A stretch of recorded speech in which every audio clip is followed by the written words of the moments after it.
ছাগলীক কেন্দ্ৰ কৰি দুই ফৈদৰ মাজত ভয়ংকৰ মাৰপিটত আহত মাতৃসহ দুই পুত্ৰ।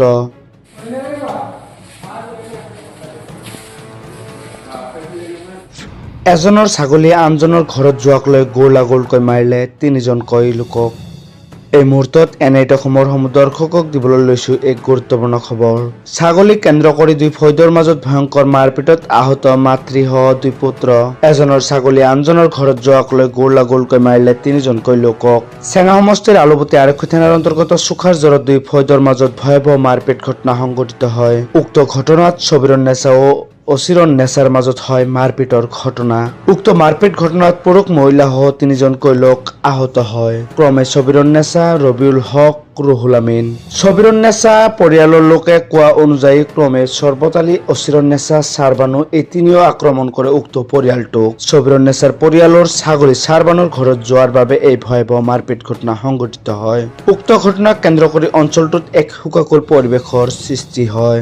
উক্ত আহত পৰিয়ালটোক স্থানীয় লোকে আলুপতি ক্ষুদ্ৰ প্ৰাথমিক স্বাস্থ্য কেন্দ্ৰলৈ লৈ যায় যদিও আহত পৰিয়ালটোৱে আলুপতি আৰক্ষী থানাত এজাহাৰ দাখিল কৰিব বুলি আমাৰ এনআইটি অসমৰ সাংবাদিকৰ ওচৰত ব্যক্ত কৰে। শেষত ভুক্তভোগীয়ে উক্ত ঘটনাৰ তদন্ত সাপেক্ষে দোষীক কৰায়ত্ব কৰি উচিত শাস্তি বিহাৰ দাবী আকৌ কৈছো।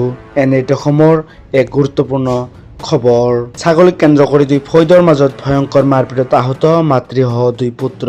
এজনৰ ছাগলী আনজনৰ ঘৰত যোৱাক লৈ গোলাগোলকৈ মাৰিলে তিনিজনকৈ লোকক। আমাৰ এই বাতৰি সম্প্ৰচাৰ হোৱাৰ পাছত বিভাগীয় কৰ্তৃপক্ষ কি পদক্ষেপ লয় সেয়া সময়ত হ'ব লক্ষণীয়। News desk report, NIT Assam. কি হৈছিলে? কি লৈ মাৰা মাৰিছিলে? এনেই হাল্লা কৰি ছাগল নেকি এনেই হাল্লা লৈ আনা ইমান ডাঙৰ এটা ক্ষতি। আচলতে কিবা এটা ইছ্যু আছিলে। ছাগল লৈ কিনে ছাগলী লৈ কি কৰিছিলে? ছাগলী তাৰ খেতিত গৈছিল, খেতিত যাৰ পৰা ইয়াতে বান্ধি কিনে থৈ দিছে। থোৱাৰ পিছত মোৰ মাটো গৈছে। তাৰপিছত ইয়াতে কি কৰিছে, ছাগল ল'বা গৈছে, সিহঁতে মাৰি দিছে। মহিলাজনী আপোনাৰ কি হয়? মা হয়।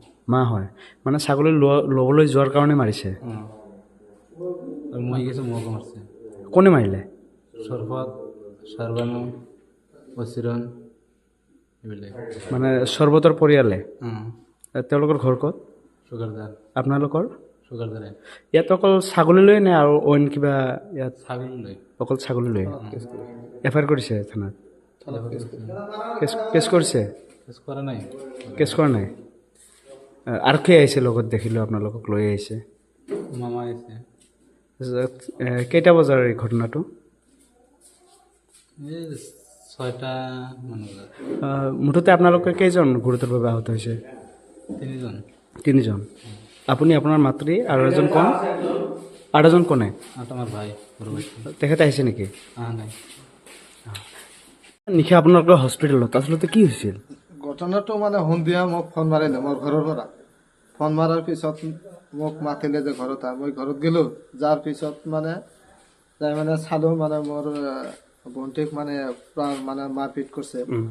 কৰাৰ পিছত সমাধান কৰিলোঁ। কৰাৰ পিছত মানে এইটো মাৰাৰ পিছত মানে মই আলুপতি আৰক্ষী থানাত লৈ মাৰিলে কোনে আৰু কিহৰ কাৰণে মাৰিলে? মানে চৰ্বত আলী। চৰ্বত আলীৰ ঘৰত মানে তাৰ ভণ্টিৰ ছাগল গৈছিল এটা। ছাগল ঘৰত যোৱাৰ পিছত মানে ছাগলটো ল'ব কাৰণে গৈছিল। যাৰ পিছত মানে দুটা এটা মানে কথা না এনেকুৱা মানে কাজি লাগে। তাৰপিছত মানে তাৰ চৰ্বত আলীৰ ভাই আৰু তাৰ সৰু ভাই 2, 3, 4, 5জন আহি মানে তাক পুৰা মাৰপিট। ছাগলী কিবা তেওঁলোকৰ বিনষ্ট কৰিছিল? না একো কৰা নাই, তাৰ ঘৰতহে গৈছে। নে আগৰ কিবা পাৰিবাৰিক সমস্যা? আগতো মাৰিছিল এনেকুৱা মাৰি এনেকুৱা আছে, কিন্তু আগতো মাৰিছে। মাৰাৰ পিছত মানে এনেই মাফি কৰি দিছে। চৰ্বত আলী ঘৰ ক'ত? ঘৰ চুকাৰজাৰতে, তাৰ ঘৰৰ ওচৰতে। তেওঁলোকে কোনে কোনে মাৰিছে? এইটো চৰ্বত আলী আৰু বিলাকৰ মই নাম এনেকুৱা নাজানো। মানে পৰিয়ালৰ তাৰ পৰিয়ালৰ গোটেইকেইটা আছিলে। কাক মাৰিলে? মাৰপিট কৰিছে ছবিৰণক আৰু ৰবিউল হুছেইনক। ৰবিউল আৰু ছবিৰণৰ সম্পৰ্ক কি? ছবিৰণৰ পোলা, সেইটো পুত্ৰ। আৰু মানে তাৰ সৰু পোলাটোকো মাৰিছে। মুঠতে মাতৃ আৰু 2জন সন্তানকো মাৰপিট কৰিছে। এফআইআৰ কৰিছে আপোনালোকে? এফআইআৰ এতিয়াও কৰা নাই। এতিয়া মেডিকেলত আহিছোঁ। মেডিকেল হোৱাৰ পিছত এফআইআৰটো হ'ব। কি বিচাৰে এইটো ন্যায় বিচাৰটো লাগে এইটো